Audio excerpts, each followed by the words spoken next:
Hello everybody and welcome back to Excel tutorial series, and in this video we are going to be learning how to create a drop-down list in Excel. So without wasting any further time, let's get started. So right now, as you can see, we have clients data, and in here we need to add a drop-down for the skills column. And here I want to select between the skills for drop-down, which are designing, acting, typing, photography and director. To do so, you can follow the step-by-step guide. First, you need to select the cell in which you want to add your drop down, and after that, from the top of your screen, make sure you're on the data tab, and from there to data validation.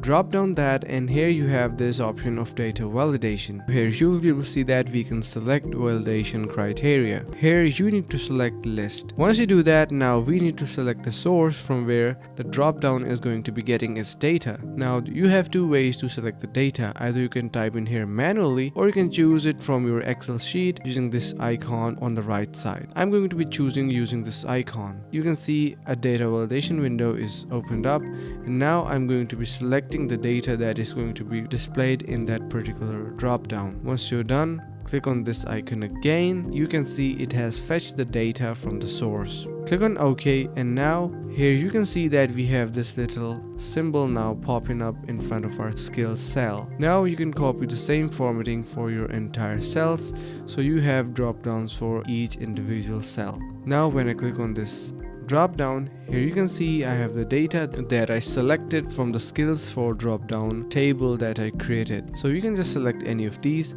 You can see I have selected acting, or for the next one I can select director, and you can do it however you would like. Similarly, now in case you want to add only two options, if you want to add yes and no, you can do that too. Head over to your data tab again, and from there to data validation, and select list from the validation criteria, and in the source you can type in yes separated with comma and no. So these are going to be two options for our other drop down, and click on OK, and here you can see the drop down icon is now displaying again.